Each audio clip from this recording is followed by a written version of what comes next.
আরে অনেক কাজ, অসভ্য, ইতর ছোট লোক। আর ওদিকে ভীতু হয়ে মদন খুড়ো ওই পিশাচিনীর সামনে পড়ায় চিৎকারে ওর মন এখন বেশিরভাগটাই খুড়োর দিকে, আর আগের থেকে বিকট জোরে চিৎকার করে যাচ্ছে।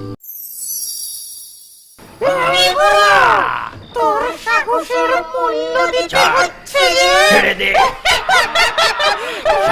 আমাকে ওর খবর আছে।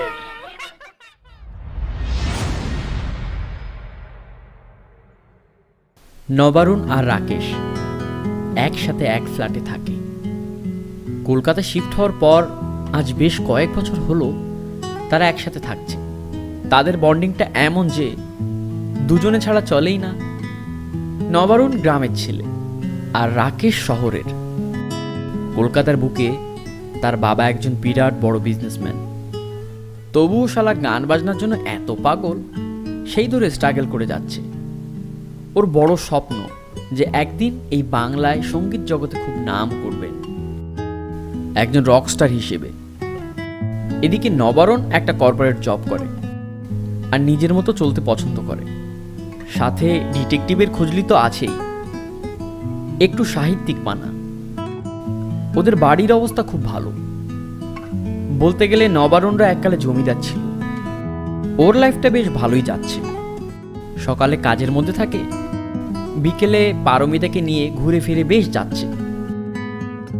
আগে হ্যাঁ, পারমিতা, যাকে সে তার জীবনসঙ্গী বানাতে চায়। কোনো এক রৌদ্রোজ্জ্বল বিকেলে বাগবাজারের ঘাটে বসে দুজনের তর্কাতর্কিতে দেখতে পাওয়া যায়। আচ্ছা, তুই কি আমাকে ইদানিং সহ্য করতে পারছিস না নাকি? না, সেটা না, তবে তোর কিছু বদ অভ্যাস আমার একদমই ভালো লাগে না রে। ও আচ্ছা, আমার বদ অভ্যেস। আচ্ছা বেশ, তো তা শুনি দেখি আমার কি দোষ এত? আমাকে লুকিয়ে লুকিয়ে তুই কি করিস শুনি? হ্যাঁ, আমি কি করব? ধ্যাৎ, তুই আর রাকেশ নেশায় ডুবে থাকিস বল। আচ্ছা, তুই তুই গাঁজা খাওয়া ধরেছিস? আরে আরে, এসব তোকে কে বলেছে বল? ছি ছি ছি ছি ছি, পুরো কলোনি জানে তোদের নিয়ে। এসব মিথ্যে কথা রে। রাতের পর রাত তোরা নাইট ক্লাবে যাস, বাওয়াল দিস, তাই না? আচ্ছা, এই মজাটার কি কোনো মানে হয় রে পারো? তুই তো জানিস আমাকে, বল, রাকেশ রকস্টার হতে চায়, বড়লোক বাপের একমাত্র ছেলে, তাই আর কি। ছাড়ো আমাকে। মাঝে মাঝে সঙ্গীতের ভূত মাথায় জেগে ওঠে। আরে শোন, ধ্যাৎ, ভালো লাগে না একদম। আমাকে চিঠি দিবি না একদমই আর। নবারুণ এতটা সিরিয়াস ভাবেনি বিষয়টা। সে পারমিতাকে ডাকলো। পারো, যাস না রে, আমার পুরো কথাটা শোন রে প্লিজ। ব্যাস, এরপর সে ফ্ল্যাটে চলে আসে।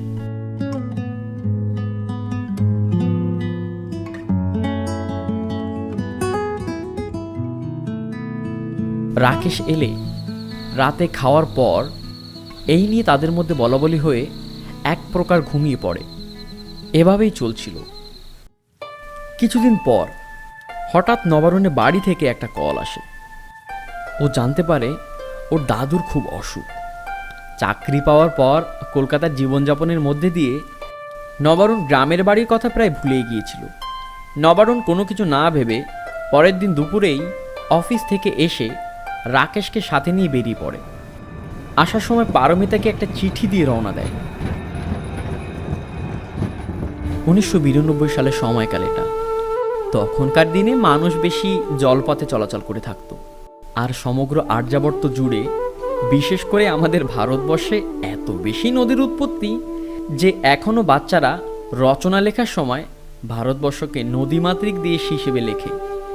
এখন তো সংখ্যায় প্রায় কমেছে, তাও যাই হোক, হাওড়া থেকে ট্রেনে করে এসে বিকেলে লঞ্চ ধরতে ধরতে তাদের সন্ধ্যা হয়ে গেল। রহমতপুর ফেরিঘাটে এসে তারা যখন নামলো, দেখে রাত 10টা প্রায়। গ্রামের রাত 10টা মানে সে প্রায় মাঝরাত গড়ানোর সময়।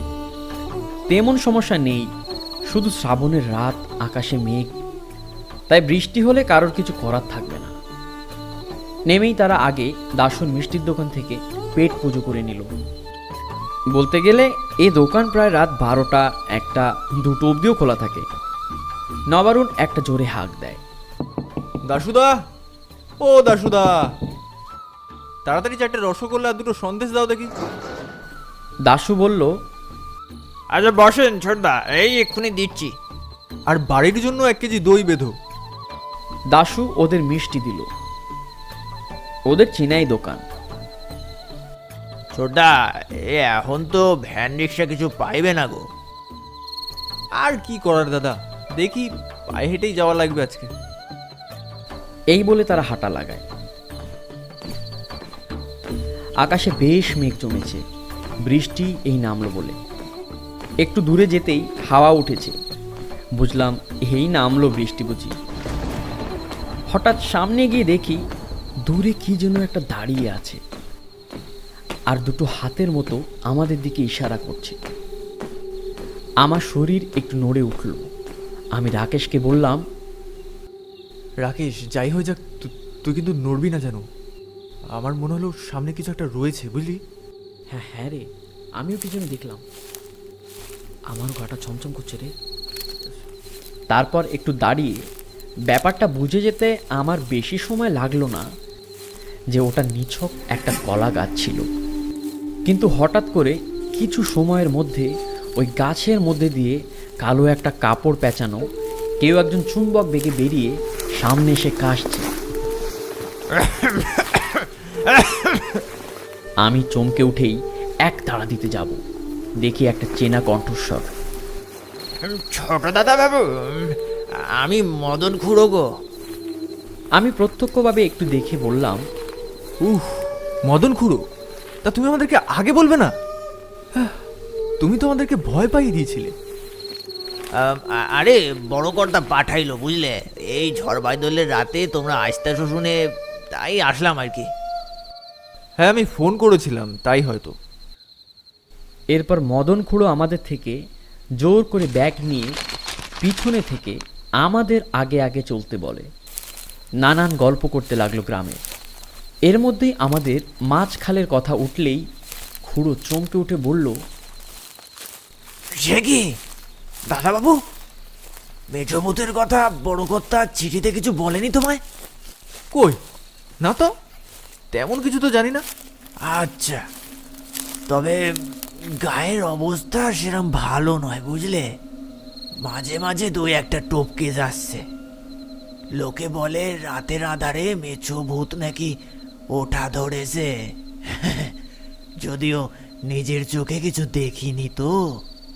নবারুণ একটু অবাক হয়ে বলল, হাসালে তুমি।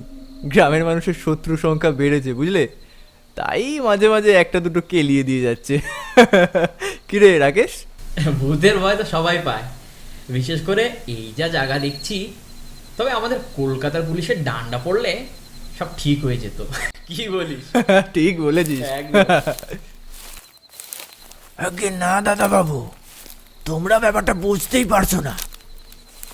বাড়ি গেলে তোমরা ব্যাপারটা একবার শুনো খানে বুঝলে, আমি মিছে কথা বলছি না গো।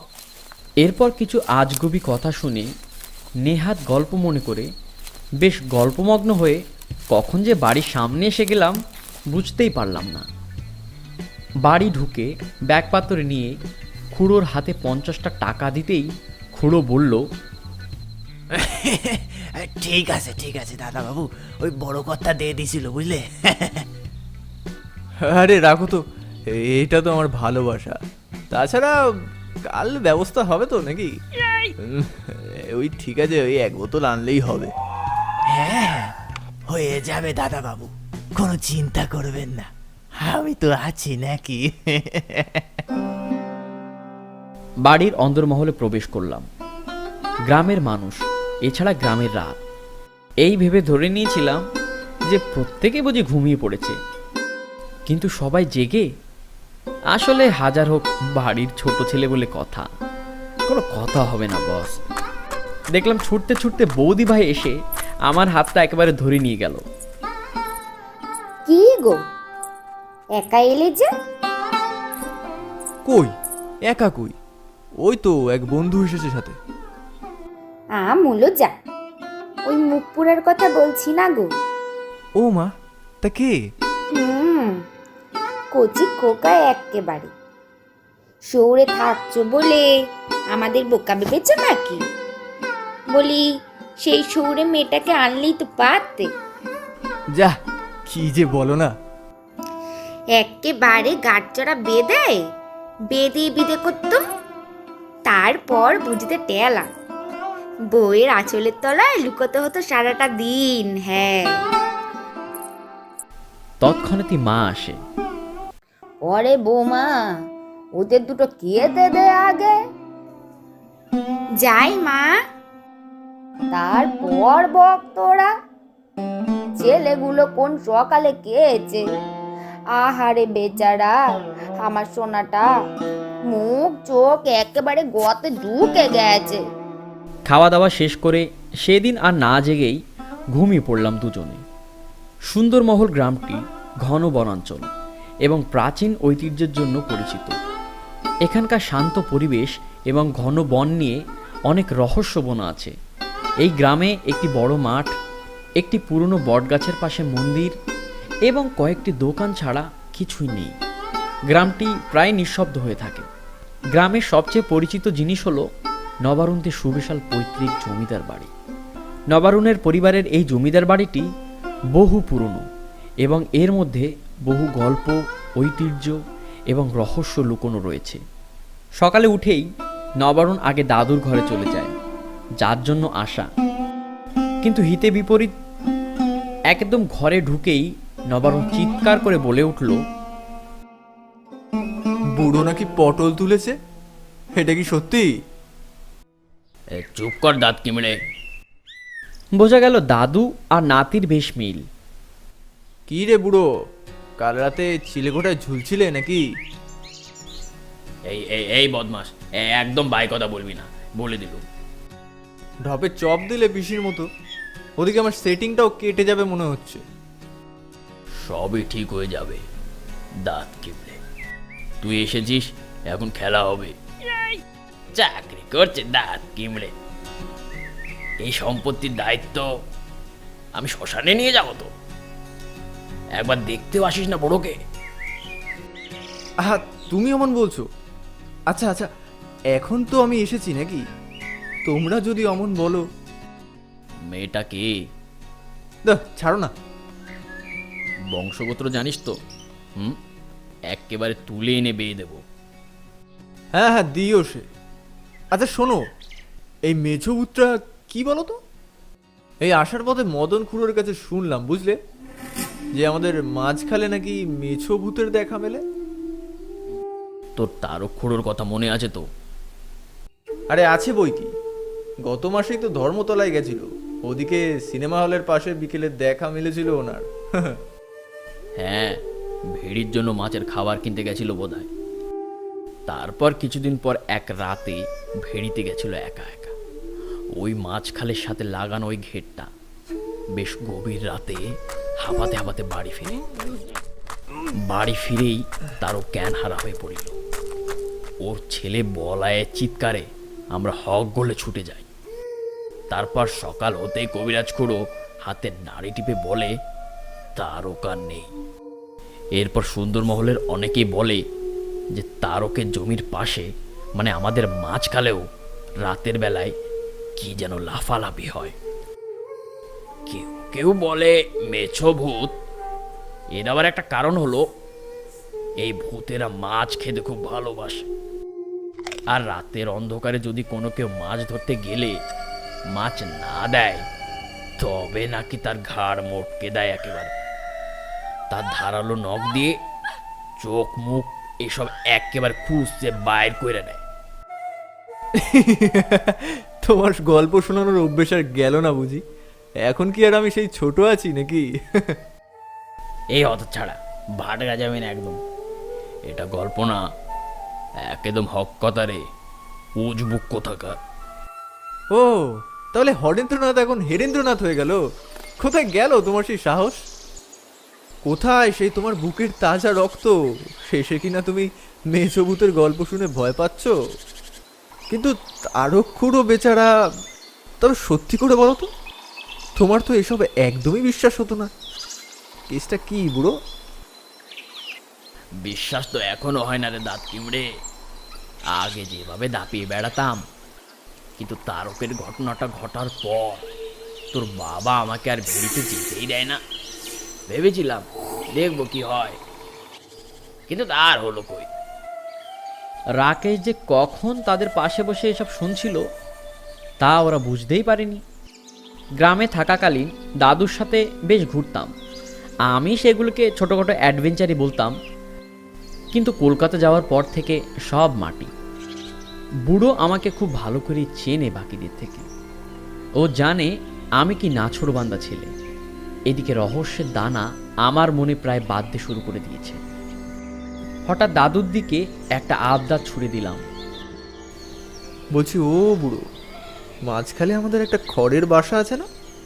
ছোটবেলায় বাগদা চিংড়ি ধরতে গিয়ে রাতে ঘুমোতাম।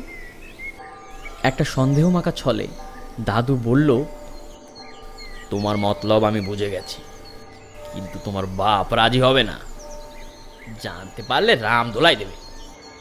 আরে শোনোই না, আসার সময় মদন খুড়োর কাছে শুনলাম শনিবারে নাকি মধুপুরে যাত্রা লেগেছে। জগৎ সেরা রূপালী বাইজি আসছে। একেবারে ফুল নাইট যাত্রা দেখার নাম করে বেরিয়ে পড়বো আমাদের নেক্সট অ্যাডভেঞ্চার। সেদিনটা রাকেশকে নিয়ে গ্রাম দেখলাম, বেশ ঘুরলাম ফিরলাম, ফুটবল খেললাম। রাতে আমাদের ছাদে একটা ছোট ফ্যামিলি বনভোজন শুরু হলো। অর্থাৎ আমি বাড়ি আসা মানে বাড়িটা একেবারে মাতিয়ে রাখা, আর সবাই খুব আনন্দ পায়। রাত গড়ালে সবাই নিচে গেলে আমরা দুজনে, দাদু, বড়দা আর নরুন খুড়ো ছাদে ওই একটু সমরসে মগ্ন ছিলাম। সেখানে বেশ সুখ দুঃখের কথা বলছিল। এক পর্যায়ে দাদু আমাকে জড়িয়ে ধরে কেঁদেই ফেলল।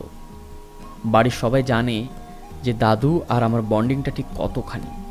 গ্রামের প্রায় প্রত্যেকেই জানে আমরা 3 ভাইয়ের পরিচয় দিতে বেশি ভালোবাসি। সুখী পরিবার একেবারে। পরের দিন সকালে উঠে খেতে বসেই যাত্রাপালা দেখার কথা বলতেই সবাই তেমন কোনো আপত্তি করিনি, তবে দাদুর বয়স হয়েছে তাই বাবা একটু বলল, ঝড় বৃষ্টি রাতে অসুবিধে হতে পারে, তোরা ইয়ং আছিস, বাবাকে সামলাতে পারবি তো? দাদু একটা তাড়া দিয়ে বাবাকে দমিয়ে দিল। বুঝলাম আগের দিন রাতের টনিকে বুড়োর কাজে দিয়েছে। মা বলে উঠল, আহা, কোনো ঝগড়া না, ওরা যাবে। এ মা, পাত কালি তো। ছি ছি ছি ছি, কি করছো বলো তো তোমরা? এই নাও। না না বৌদি, আর দিও না, পেট একদম ভরে গেছে। হ্যাঁ, ও এসে আমাকে আর কেউ কিছু দিচ্ছে না। তুই কিছুদিন শুধু ডাল খেয়েই কাটা। হ্যাঁ হ্যাঁ, তাই কাল। আরে ওই ঝুমুর, তুই দাইরে দাইরে দেখছিস কি? ঠাকুরপুর পাতে মাংস দে। শেষে বিকেল গড়িয়ে সন্ধ্যা নামতেই আমি, রাকেশ, দাদু আর ওদিকে মদন খুঁড়ো 4 জন চলে গেলাম বড় দিঘির কাছে, যেটা কিছু দূরে গিয়ে খালে মিশেছে। ওই দিঘির ওখানে প্রত্যেকের নৌকা রাখা থাকে। মোটামুটি সুন্দরমহল গ্রামের প্রত্যেকের জমিতে যেতে গেলে নৌকা ছাড়া যাওয়া সম্ভব হয় না, কারণ চারিপাশ দিয়ে পেঁচানো খাল বয়ে গেছে, যেটা কিনা মূল নদী বাসন্তী থেকে এসেছে।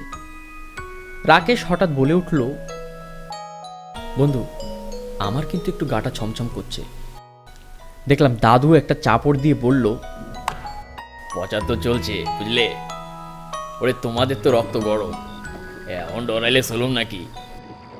ওদিকে মদন খুঁড়ো বইটা পাইছে আর বিড়বিড় করে গান গাইছে, মন মাঝি সামাল সামাল ডুবলো তরি। মন মাঝি সামাল সামাল ডুবলো তোরি না না না না। নবারুণের হাতে একটা বড় হেরিকেন। দূরে যেতেই দাদু একটা বিড়ি ধরিয়ে এক টান দিয়ে বেশ কায়দা করে প্রথম জালটা ফেললো খালে। দেখলাম বেশ কিছু চারাপোনা আর হন্যে চিংড়ি পড়েছে জালে। আমরা বেশ আনন্দ করছিলাম। রাকেশ আর আমি জাল থেকে মাছ ছাড়িয়ে মাছের জালার ভেতরে মাছ রাখছিলাম।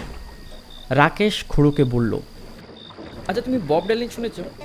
কিংবা ফসিলস বা এই ধরো মহিনের ঘোড়াগুলি কিছু তো শুনেছো নাকি? গান গাইছো? বেচারা দুই পণ্ডিত লেগেছে গানের লড়াইয়ে। খুড়ো বেশ ধীরে ধীরেই নৌকা এগিয়ে নিয়ে যাচ্ছে।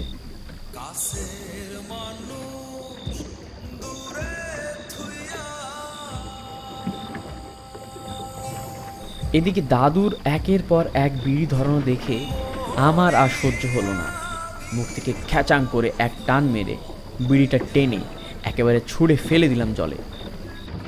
তখন দাদু বলল, এই দেখো এই দেখো এই দেখো, এই দেখো দেখো কি করছিস কি দাঁত কিমড়ে? দিলি তো আমার স্বাদের বিড়িটা নষ্ট করে। হ্যাঁ দিলাম, কারণ আজ থেকে তুমি বিড়ি খাবে না। কি বিড়ি খাবো না? হ্যাঁ বিড়ি খাবে না, কারণ তুমি সিগারেট খাবে। ও, তাই বল। ধরা। আমি সিগারেট ধরাতেই একটা টান দিয়ে দাদুকে দিতেই দাদু বলে, ধরেছিস? তুইও ধরেছিস? খবরদার খবরদার, একদম বলে দিলাম, যত তাড়াতাড়ি পারবি ছেড়ে দে শোনা আমার।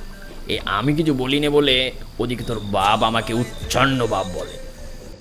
ও ছাড়ো তো তুমি। আচ্ছা দে দে এক সিগারেট ধরা, আমি আরেকটা জাল ফেলি। এই বলে দাদু হেইও বলে জালটা ধরে ছুড়ে দিল। ওই দেখ মাছখাল সামনে এসেই গেছে। এই নে জালটা ধর তো, মনে হচ্ছে বড় কিছু পড়েছে এবার। আমি ধীরে ধীরে জাল উপরে টানতেই দেখলাম জালটা আর সামনের দিকে এগোচ্ছে না। দাদুকে বললাম, দাদু জাল তো এগোচ্ছে না একটুও, মনে হচ্ছে বড় মাল পড়েছে, তুমি হাত লাগাও। মদন খুড়ো একটু চেঁচিয়ে বলল, কর্তা, আমার মনে হচ্ছে 10-15 কেজির কাতলা বেঁধেছে, আবার পাঙাশও উঠতে পারে। দাদু তখন একটু হেসে বলল, সবগুলো উজবুক একটা। আরে জালটা বেঁধে গেছে নিচে, গাঙ্গের জলে ভেসে আসা কাটা ঝাড়ও থাকতে পারে। দাঁড়া, নামতে হবে দেখছি। দাদু এই বলে একদম ধুতি কাছা দিয়ে জলে নেমে গেল। এদিকে আমি জাল ধরে আর রাকেশ মাছের জ্বালা। হঠাৎ দাদু জলে হাতল মেরে একটা বড় গলদা চিংড়ি ছুঁড়ে বলল, এই নে চিংড়িটা জ্বালায় ভর। রাকেশ ধর্মার করে ওটাকে ধরে জ্বালায় ভরতে যাবে, অমনি অবাক হয়ে আওয়াজ দেয়, এই নবরুণ, দাদু এই দেখো জ্বালায় কোনো মাছ নেই, কেবল কিছু জল আর মাছের কাঁটা পড়ে আছে। দেখি তো কি করেছিস বাপ। এই দৃশ্য দেখে দাদুর চোখ আকাশ মুখে, কিন্তু কাউকে কিছু বুঝতে না দিয়ে দাদু বলল, উজবুকের দল কতগুলো, আর জ্বালাটা ফুটো, তা খেয়াল করিসনি? মাছগুলো তো পালায় গেছে রে। ইতিমধ্যেই ছোটবেলার ইশারা বুঝে গেল নবারুণ। মদন খুড়োকে দাদু বলল, এই মদন, নৌকো শিগগিরি খালের পাড়ে নিয়ে তাড়াতাড়ি কর। আজ্ঞে কর্তা। বলেই বইটা চালাতে যাবে, দেখে নৌকা আর এগোচ্ছে না সামনে। খুড়ো নিজের গায়ের সমস্ত শক্তি দিয়ে চালাচ্ছে, কিন্তু নৌকা কিছুতেই আর যাচ্ছে না। দাদু আর নবারুণ এতক্ষণে সব বুঝে গেছে। এদিকে রাকেশ ভয়ে গুটিসুটি মেরে পড়েছে, শহুরে ছেলে। নবারুণ জাল তুলে রাখতে যাবে, অমনি একটা দমকা হাওয়া এসে নৌকাটা তলিয়ে দিল। প্রত্যেকেই একটু সামলে নিতে যাবে, অমনি মদন খুড়ো চিৎকার করে বলে ওঠে, ওই দেখুন, কালো মেছো ভূত মনে হচ্ছে। ব্যাস, যা ভেবেছিল দাদু। পরক্ষণেই দাদু বিদ্যুৎ বেগে ঘাড় ফিরে দেখে। সে কি? তিনি দেখেন ঠিক নৌকার একদম কোণে পা ঝুলিয়ে আছে একটা কালো অবয়ব, মুখটা কোকড়ানো চুলে ঢাকা, হাত পায়ে লম্বা লম্বা নখ আর দাঁত কিড়মিট কিড়মিট করছে। রাকেশ ভয়ে নৌকার তলে কোঠরে চলে গেল। এদিকে দাদু সাহস নিয়ে প্রশ্ন করল, কে রে তুই? এখানে কি করিস? বেশ খানিকটা চুপ থেকে ঘাড়টা একটু বেঁকিয়ে একটা বিকট হাসি দিয়ে বলল, আগের মাছ খেতে দে, তারপর বলবো। আর মাছ না দিতে পারলে জলে ডুবিয়ে মারবো।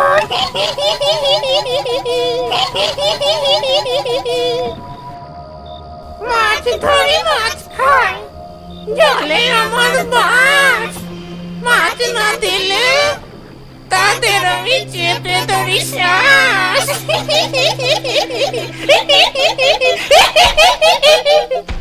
এই বলে সেই ভয়ানক মেছো ভূত জোরে জোরে নাচতে আরম্ভ করেছে। এই জন্য এক অন্যরকম তাণ্ডব। জলে আমার বাস। মাছ না দিলে তাদের আমি চেপে ধরি শ্বাস।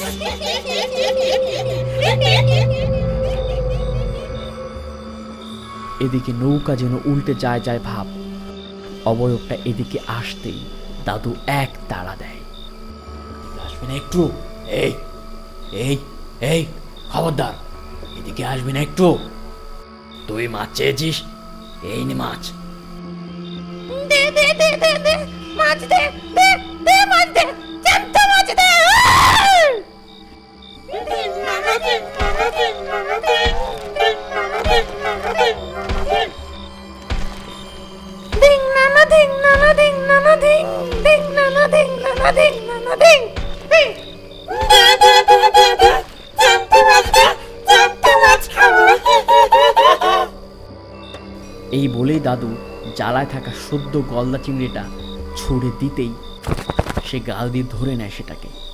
লম্বা চুলের ফাঁক দিয়ে যা দেখলাম তা দেখে আমার আর দাঁড়াবার শক্তি ছিল না। মনে হলো এই বুঝি জ্ঞান হারালাম।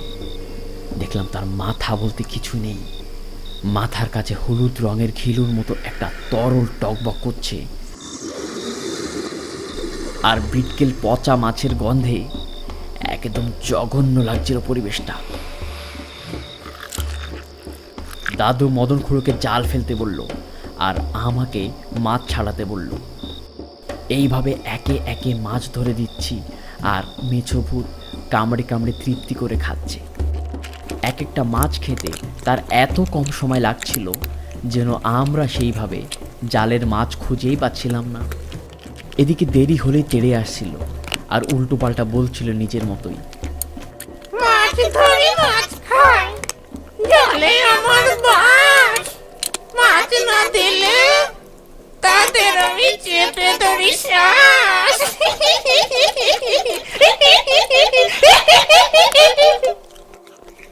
দে দে দে দে দে দে দে, আমাকে আরো মাছ দে, আরো মাছ দে। যত খুশি তত খাবো। হ্যাঁ হ্যাঁ হ্যাঁ, তুই যত খুশি মাছ খাবি তত খুশি মাছ দেব, কিন্তু ওখানেই থাক, একদম এদিকে আসবি না। এই নরুন, জাল ফেল জলদি, যা পাস মাছ দে। পরিবেশটা তখনও ঠিক এমনভাবেই চলছিল। আমি একটু কাছে গিয়ে ফিসফিসিয়ে দাদুকে বলতে যাব, অমনি দেখি ওর চোখ আমার দিকে ঘুরে গেল। আমি চমকে গেলাম ভয়। তাও দাদুকে মুখ ফসকে বললাম, দাদু দাদু এইভাবে চলতে লাগলে তো পারা মুশকিল হয়ে যাবে। আর তো পারছি না।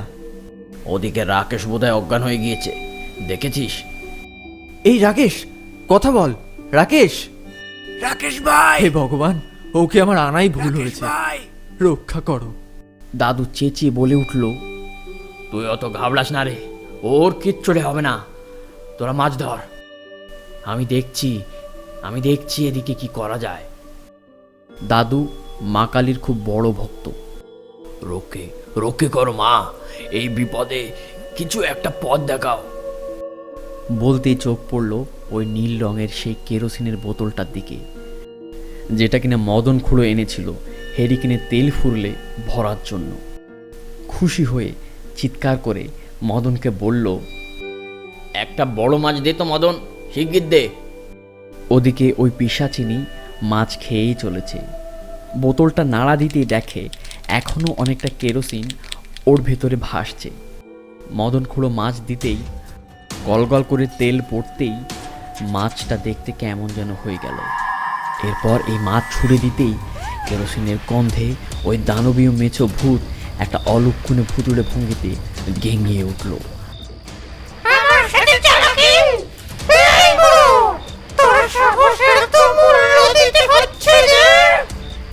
আর মুখে দিতেই লাফিয়ে উঠল। বুঝলাম দাদুর হঠাৎ টোটকায় কাজ দিয়েছে বেশ, কিন্তু পরে যেটা মনে মনে ভাবছিলাম এর বিপরীতটাই ঘটল। হঠাৎ ওই পিশাচিনীর চেহারা আরও বড় হয়ে গেল। গোলা বারুদের বেগে দাদুকে দুই হাতের মাঝে নিয়ে শূন্যে উঠিয়ে দেয় আর বলে,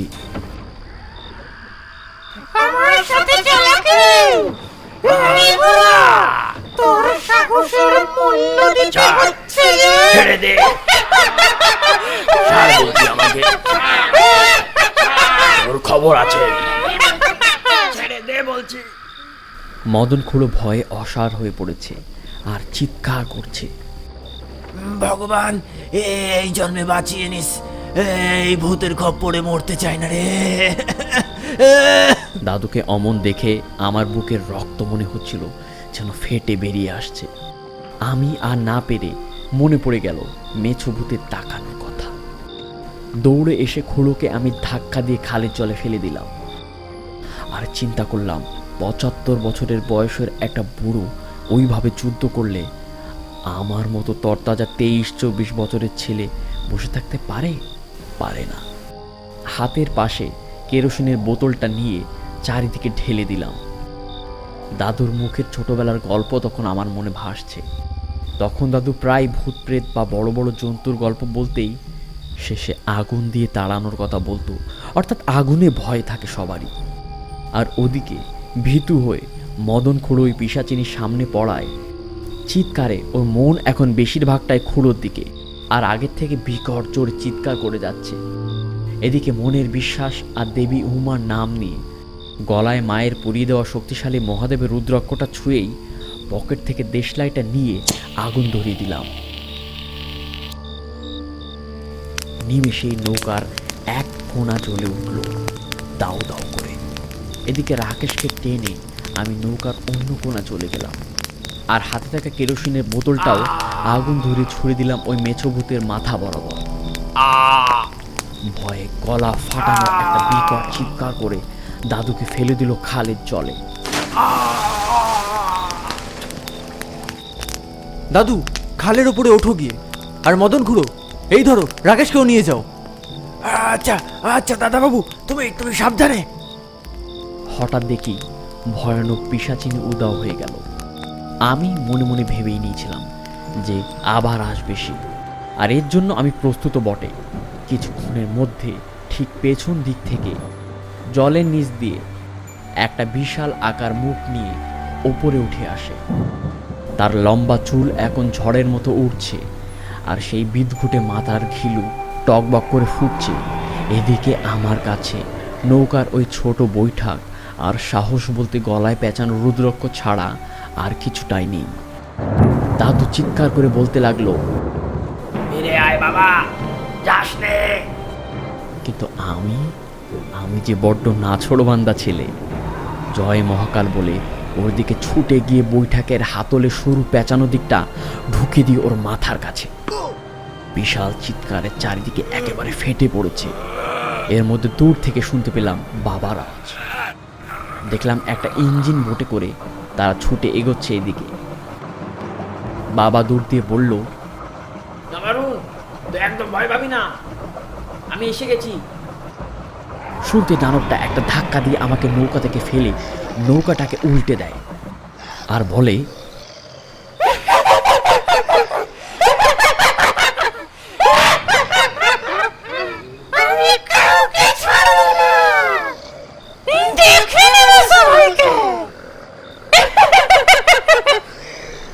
বিকট এক হাসি দিয়ে ওদের দিকে চলে যায়। কিন্তু ওদের দিকে গেলে ওই মেছভূত আর কিছু করতে পারবে না। আমি এই ভেবে ডাঙায় উঠে রঙ্গতামাশা দেখতে লাগলাম আর মনে মনে হাসতে লাগলাম, কারণ ওখানে ছিল বৈদ্যনাথ তান্ত্রিক। হ্যাঁ, ঠিক দেখেছি, আসলে ওই লোকের কাছে এসব ভূত নিছক একটা কুচো পুঁটি মাছ। বৈদ্যনাথ তান্ত্রিক এক মন্ত্রে তাকে বশ করে নিল। রিং টিং টিং ফাট। খুলবো এবার মেছুর কাঠ। রিং টিং ফটাফট আয় আয় আয় তো আয় দেখি আমাদের ঝোলায় আয় ঝটপট।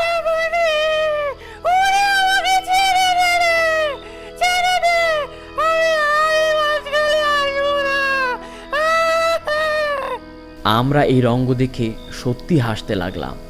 ওদিকে রাকেশের জ্ঞান ফেরালো দাদু। নিমেষের মধ্যেই ওই মেছো ভূতটাকে বৈদ্যনাথ জেঠুর ঝোলায় কিভাবে নিয়ে নিল। সে বাপু আমার অত জ্ঞান নেই, এ জন্মে বেঁচে গেছি। ইঞ্জিন বোটটা কাছে আসতেই জেঠু আমাদের প্রত্যেককে গঙ্গা জলের সাথে মন্ত্র পড়ে ছিটিয়ে দিল গায়ে। দেখলাম ওই বিটকেল অশুভ গন্ধটাও চলে গেছে। রাতের অন্ধকারে বেশ ধীরে বোটটা চলছে।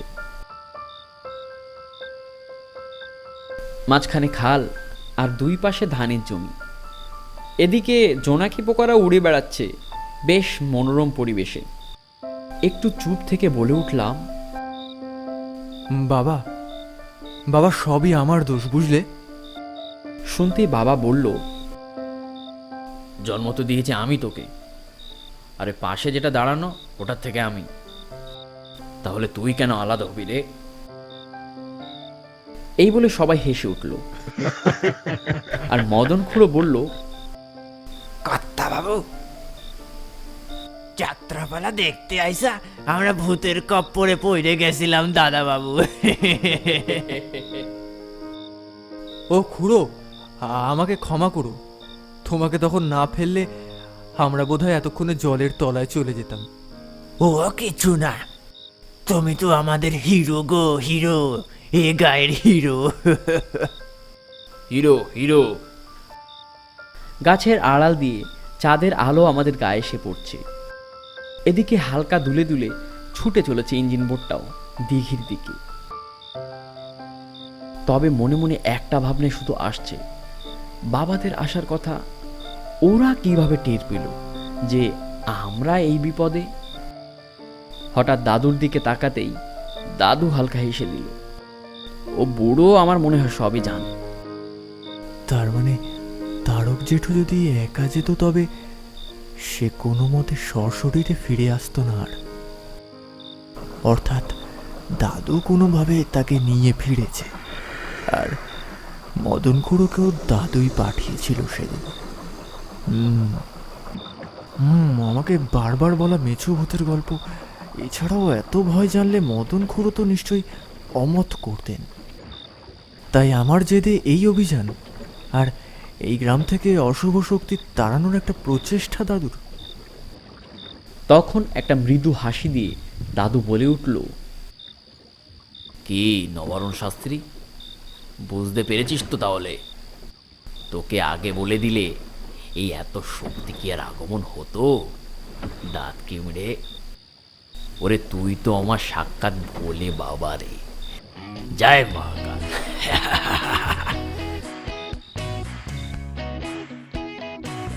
পরের দিন সকালে বেশ দেরিতে উঠলাম, মায়ের বকুনিও খেলাম।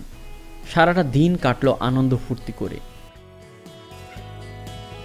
পুরনো বন্ধুদের সাথে দেখা করে মনটা একেবারে ভরে গেল। কত স্মৃতি ভেসে উঠল। জানতে পারলাম আজও নাকি সেই রূপালী বাইজির যাত্রাপালা আছে। রাকেশ যাবো করছে খুব, তাই গ্রামের বন্ধুদের সাথে ওর যাবার একটা ব্যবস্থা করে দিলাম। কারণ ওই ঘটনার পর আমি একটু কেঁপে গেছি। এর মধ্যে থেকে বেরোতে একটু সময় তো লাগবেই, ওই জন্য গেলাম না। বিকেলটা ছাদের চিলেকোটায় বসে কি যেন একটা ভাবছিলাম। চোখে পড়ল বৌদি সিঁড়ি বেয়ে উপরে আসছে, এক হাতে চায়ের কাপ। কি করছো গো একা একা? শুনলাম কাল নাকি চলে যাচ্ছ। কি করি বলো, দুপুরেই অফিস থেকে জরুরি টেলিফোন এসেছে। কত ডং দেখবো অফিস থেকে, নাকি ওই শহুরে মেয়ের বুঝ চেপেছে? না দেখে থাকতে পারছে না বুঝি? কফি? হয় হয় অমন বুঝি সব। তুমি কফি কোথায় পেলে? বারে, তুমি শহরে গিয়ে কপি খাওয়া ধরেছ জানি না বুঝি? যা করেছো, हमारा दिल पिघल गया বৌদি। এ আর কি, আরো তো চাইপাশ গেল। বলি ওসব একটু কম খাও বুঝলে? তাহলে কি একটু বেশি ভালোবাসা পাওয়া যাবে নাকি? যা অসভ্য বেহায়া। বলি দাদা আজকে দেরিতে ফিরবে শুনলাম। আরে অনেক কাজ, অসভ্য ইতর ছোট লোক। পরের দিন সকালের নাস্তা খেয়ে সবাইকে বিদায় দিয়ে নেমে এলাম বাড়ির উঠোনে। দেখলাম দাদুও এসেছে। সাবধানে যাবে রাকেশ, আবার আসবি সোনা, পথে খেয়ে নেবে, ওরও আবার কিছু মনে থাকে না। ওপরে তাকাতে দেখলাম মায়ের চোখে জল, যেমনটা আমাদের বাঙালি সব মায়েদের হয়। বৌদি চিৎকার করে বলছে, পরের বার ওই শহরে মেয়েটাকে নিয়ে এসো মনে করে। আমি মুচকি হেসে দাদুকে শেষবার বললাম, কি বুড়ো, নেক্সট অ্যাডভেঞ্চার কবে তাহলে? খেলা হবে আবারও দাঁত কিবড়ে।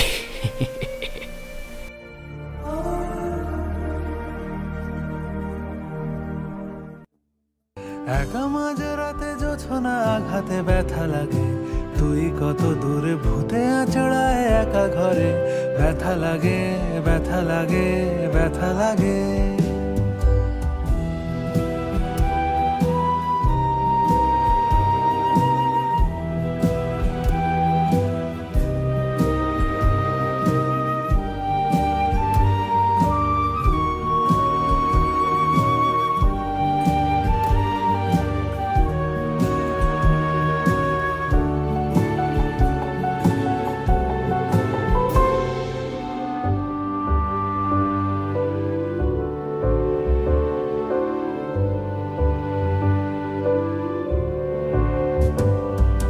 পাশের বালিশে তোর মুখ ছিল সেই চাঁদের কণাটি, আজ একা রাতে নিশি ডাকে চার পায়ে হাঁটি।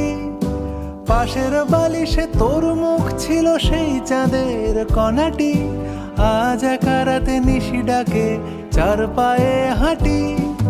ভয়ের স্বপ্ন পিঠে চড়ে ভূতে আচড়ায় একা ঘরে। ব্যথা লাগে, ব্যথা লাগে, ব্যথা লাগে, ব্যথা লাগে, ব্যথা লাগে, ব্যথা লাগে।